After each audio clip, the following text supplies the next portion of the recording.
Hi, I'm Riley. I'm part Japanese, and I make grocery store sushi for a living. I've seen a lot of people order a lot of horrible things, but I believe we can go one step beyond. You see, for every terrible white person's sushi roll, there's a way to tie those flavors back into some form of Asian cuisine. This is Cursed Sushi.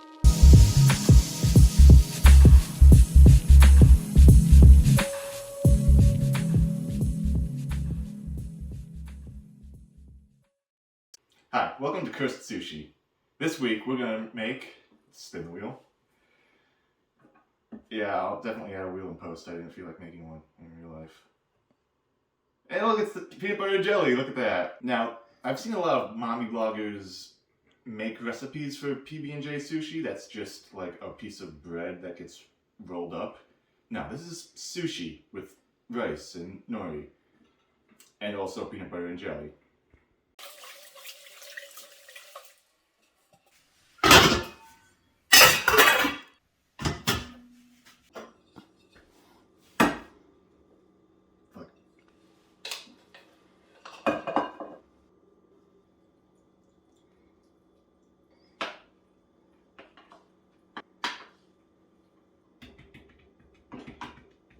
So, the easy way to do this would probably just be take spoonfuls of peanut butter and jelly and just plap it in there, but one trick that we use a lot at my work, especially for things like cream cheese, is just like throw it in a piping bag.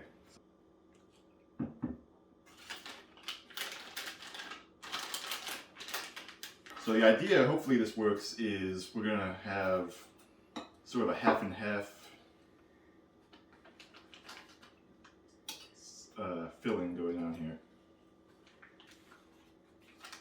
I'm getting so much peanut butter in my jelly. This isn't.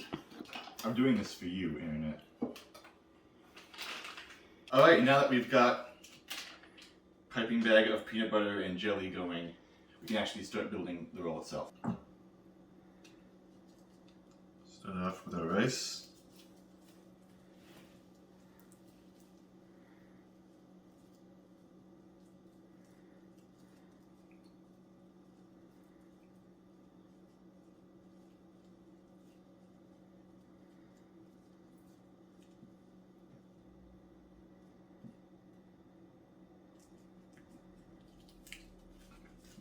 Give it a quick flip.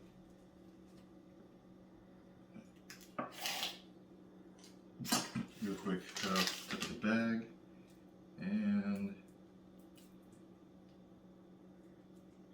yeah, there's that.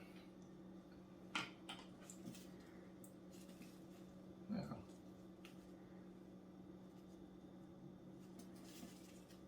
all that's left to do is give it a quick roll.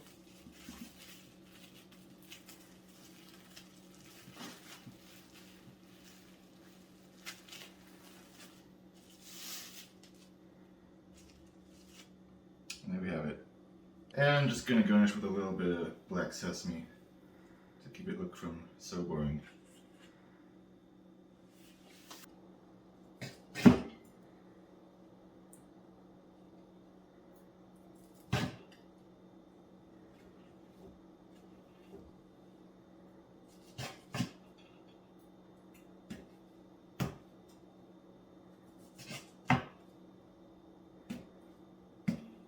Well, there we have it. It's peanut butter and jelly sushi. Now, we could just leave it there, but as I said before, I think we can find a way to actually bring some actual Asian flavors into this and make it a little less this. So, one of my favorite Japanese dessert flavors is black sesame because I feel like it has a lot of the same roasty flavors as peanut butter.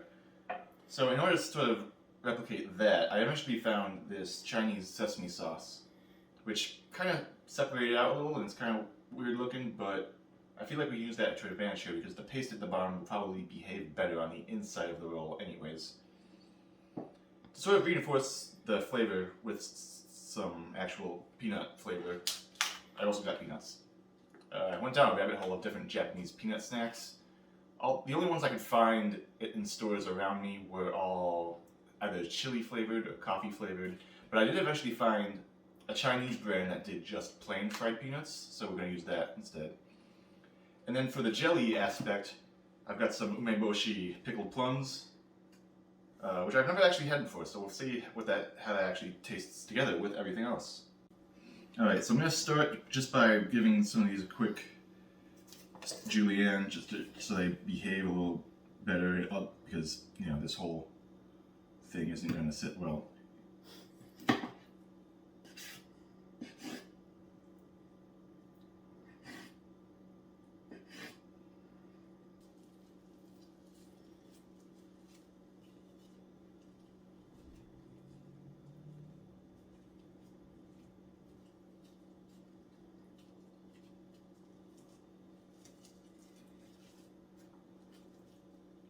Now we just add the sesame.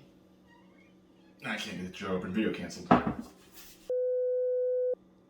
Alright, so now that we've got our jar open, it's time to try to get the good stuff out from the bottom without getting all this weird grease on top.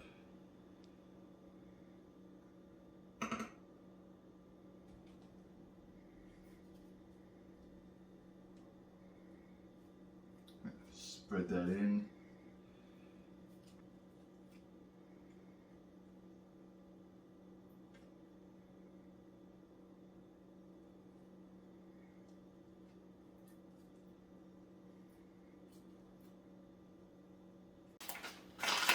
Alright, so now we're just going to add a line of our fried peanuts.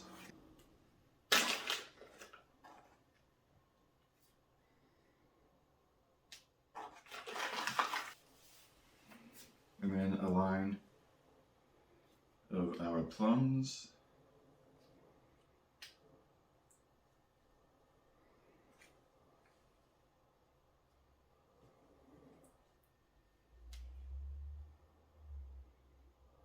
Let's actually taste one of these.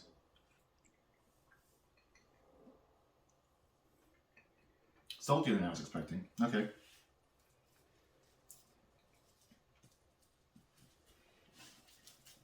Give it a roll.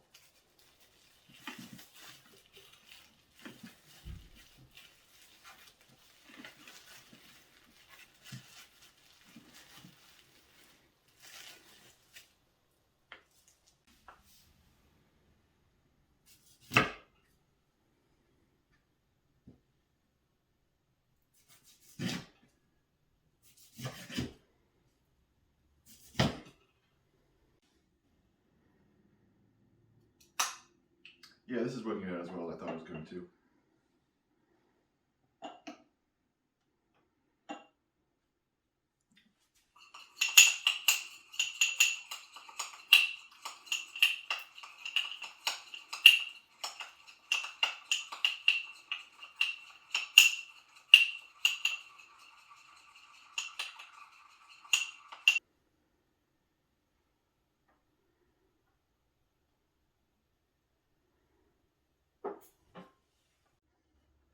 All we need now is one final ingredient.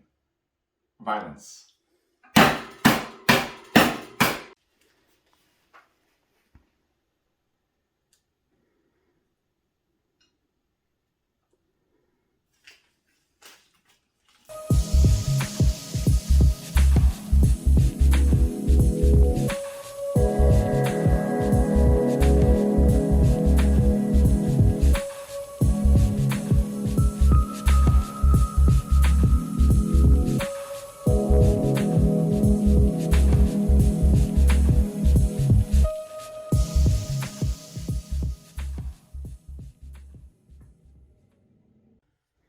Alright, let's see how these monstrosities actually taste.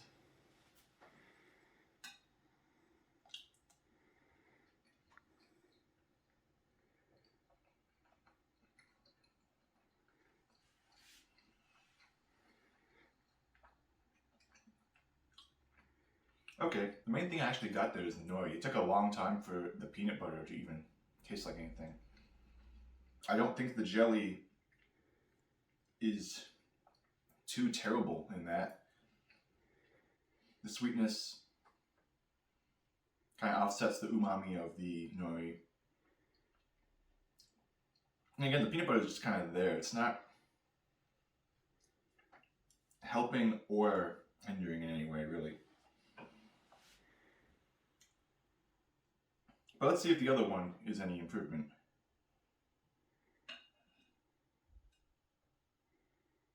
Stop spinning.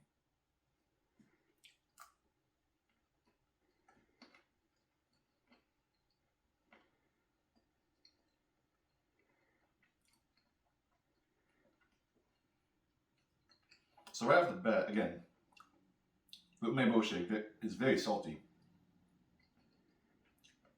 But it works with the rice. You know, as it does when you normally eat umeboshi with rice. It is a little tough though. I guess I probably could cut it up a little finer. Even with the drizzle over the top, the sesame paste kind of gets a little lost. I guess probably because the whole peanut does sort of, you know, bring more nuttiness to the flavor, being, you know, peanuts. So I don't know if there's a clear winner here. The pickled plum and the sesame paste and the peanut do all go together pretty well. But at the same time, the peanut and the plum together, it is just sort of salty on salty. Whereas, as horrendous as the idea of just straight up PB&J sushi is, it's kind of hard to go with that salty sweet combo.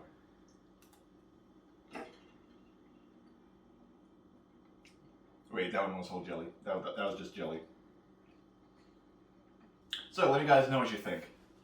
Would you try either of these? Do I belong in food jail for food crimes? Let me know in the comments. Like, subscribe, ring the bell. Okay, whatever the fuck, I'm out here.